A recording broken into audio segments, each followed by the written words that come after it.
Hello everyone. Welcome to my channel. My name is Elise. I hope you're all doing so good today. We are going to be doing my wrap up for the month of June. So these are the last books that have a chance to make it in before I do my best books of the year video, which I think is going to be my next video. So I'm eagerly anticipating that, but I really have no idea other than like maybe my top 3 books. I don't know what else is going to be in that because I haven't looked back on a lot of my reading this year, so it's going to be exciting for me to find out, and we'll see if any of these make it in. But we had a pretty good reading month.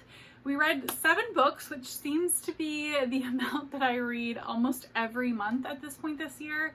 I think maybe I have 1 or 2 months that I have not read 7 books, but it's most commonly been 7. So that's what we're going to be going over today as well.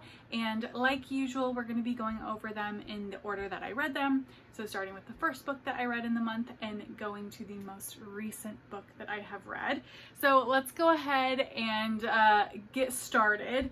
My first book, and the stack is pretty low, so I'm going to have to keep bending down. My first book was actually perfect for Pride Month, and that is The Long Way to a Small Angry Planet by Becky Chambers. This is the first book, is it in the Wayfarers trilogy? Yeah, the Wayfarers trilogy, which is the name of the ship that all of this cast of characters is on.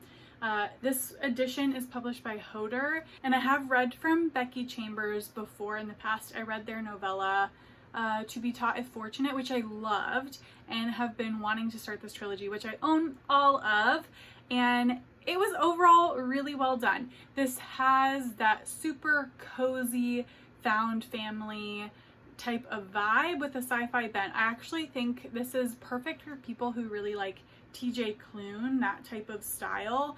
I loved The House in the Cerulean Sea, and I think I also read Under the Whispering Door, and this really gave me that same feeling. Really character driven. It follows our main character, who is Rosemary Harper, and at the beginning of the novel she's graduating college and deciding what career she wants to take. She ends up taking a position on an excavating ship. Is that the way that they describe it? I think so. And they build tunnels in space. You also get this like secretive backstory that she has lied about her identity in order to get a job on the ship, but you don't know why, and that mystery unravels throughout the book.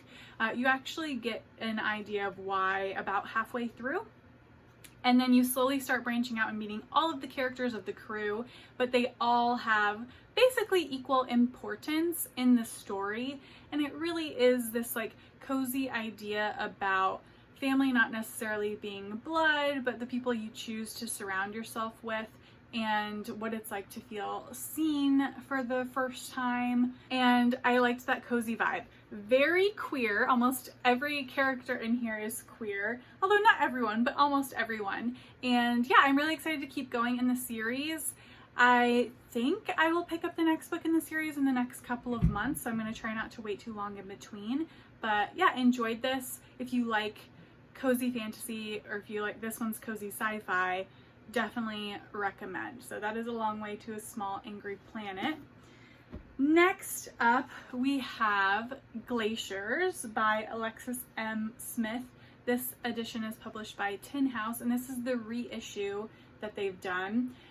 This one I read accidentally this month. I meant to pick up, we're going to talk about this in a second, I meant to pick up this book, which was resting on my TBR shelf over here. This book was resting on my nightstand, which you actually can't see, but is like just down below. And I was going to be on a flight, and I quickly grabbed it. They look somewhat similar without thinking. And on the plane, I was like, okay, I'm going to pull it out to read. And this was what was in my little book sleeve, and I was like, what the heck?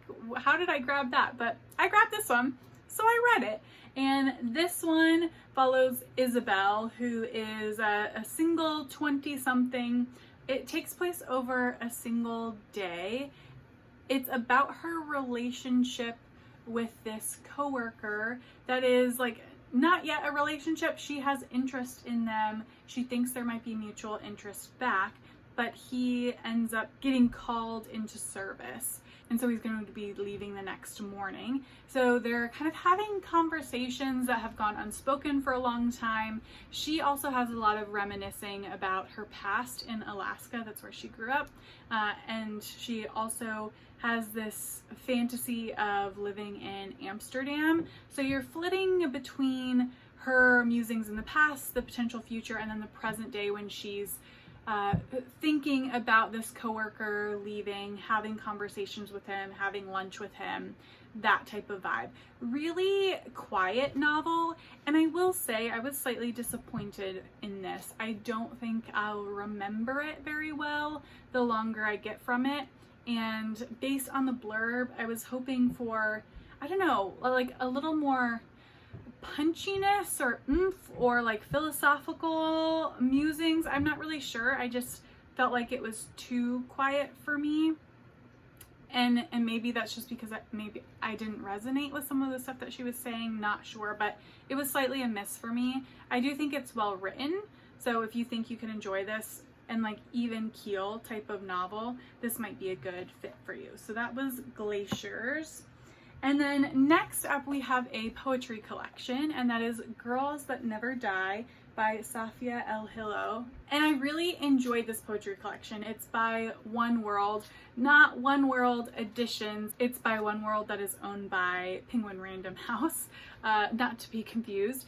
So this was hard-hitting, really angry, I would say, kind of in a good way. It has like that righteous anger type of vibe. The title of the story comes up throughout multiple poems, and it's talking about the resiliency of women, the resiliency that she has had to show in her own life. And it is also talking about the violence that is perpetrated towards women.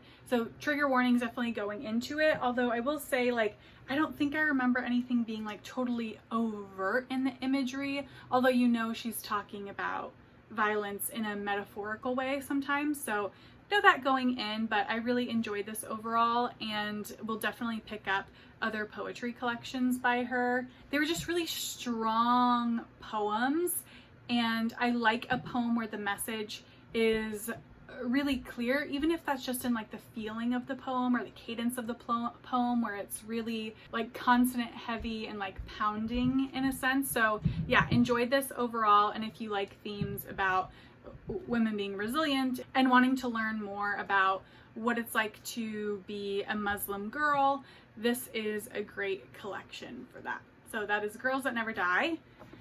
And then next up, we have the pick that I needed to read this month because it was my pick in my TBR, my book haul revisit, and that is Cold Nights of Childhood by Tezer Ozlu, published by Transit Books and translated from the Turkish by Maureen Freely. I do adore this, and this was a little bit of a mixed bag, and I think partly why is this book is pretty piecemeal, like you're traveling back and forth throughout this author's life. It is said to be semi-autobiographical, which is very sad when you read the book. Like I said, it's hard to explain because it's a little bit confusing, but it's floating back and forth throughout her life in like sometimes mundane, peaceful experiences that she has, but also during her time going in and out quite frequently of being institutionalized. And those passages are horrific. Like, let me tell you, this is the most graphic thing I read this month. It may be the most graphic thing I've read in a while. I would say that, like, to the point where I think she's depicting torture, and you see all of that on the page. So really, really hard to read, but sadly indicative of what someone's experience was like being institutionalized in the 1980s, which is when this was originally published. And yeah, then like there is some balance of her having these like peaceful moments when she's out and feeling like, okay, I can do this. Like, I just need to stay out. That's like my main focus. All I need to do is make sure I'm acting normal so nobody sends me back.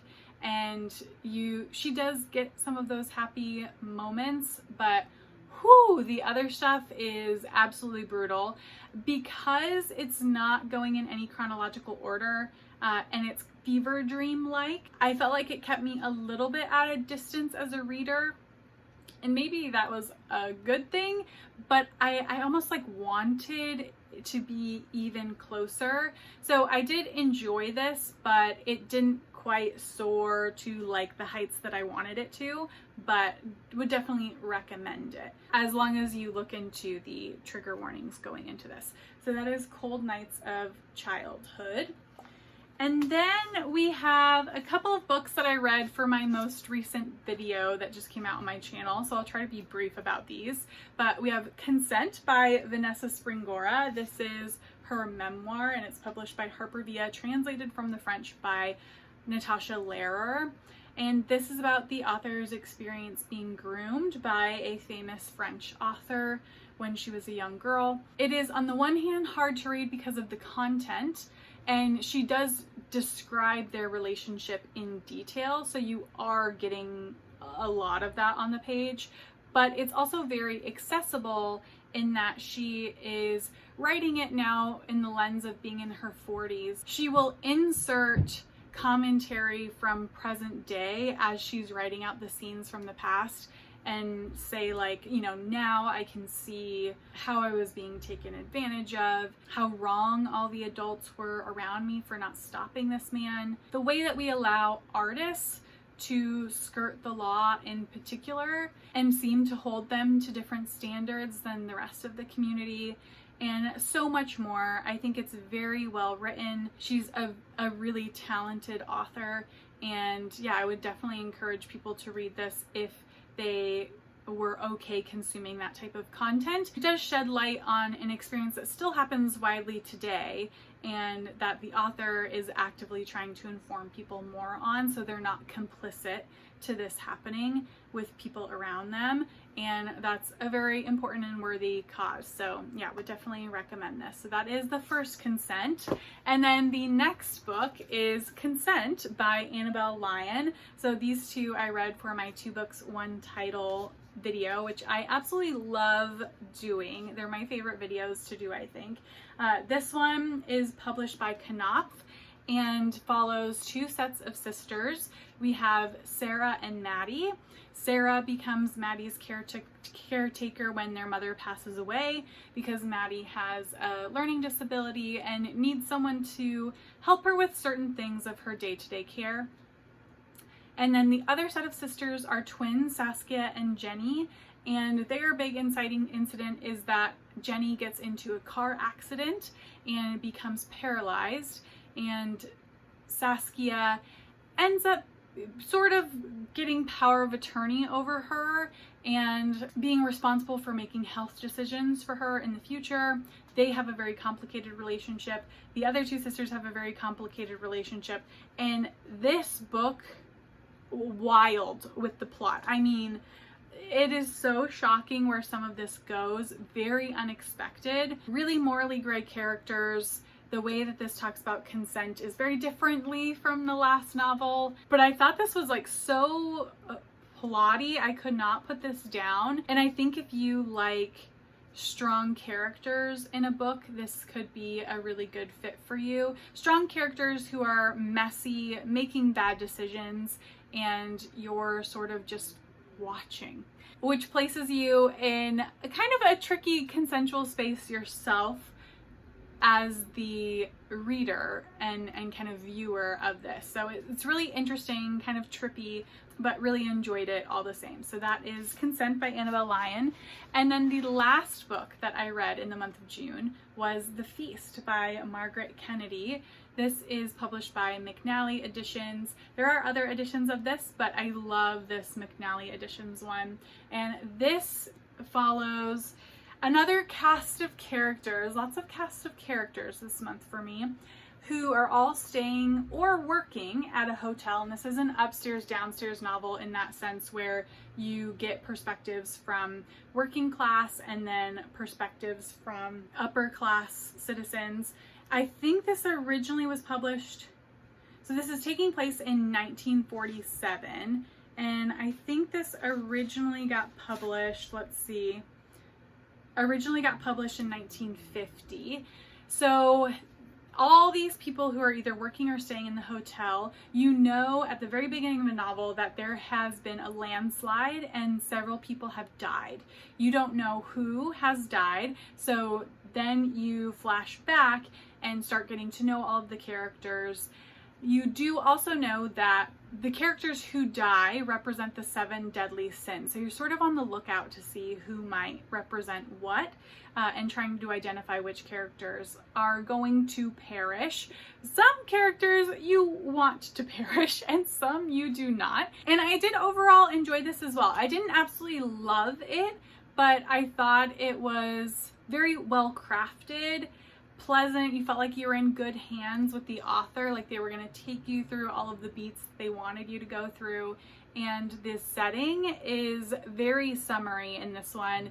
It's on a kind of cliffside, hence the landslide that ends up happening. And it's very hot and summery, and I like the discussions on class that this had. Really enjoyed it overall and would definitely recommend it. So those were the 7 books that I read in the month of June. Please tell me if you have read any of these and if you have, what you thought of them. And let me know your favorite book that you read in the month of June, and I will see you all in the next one. Bye.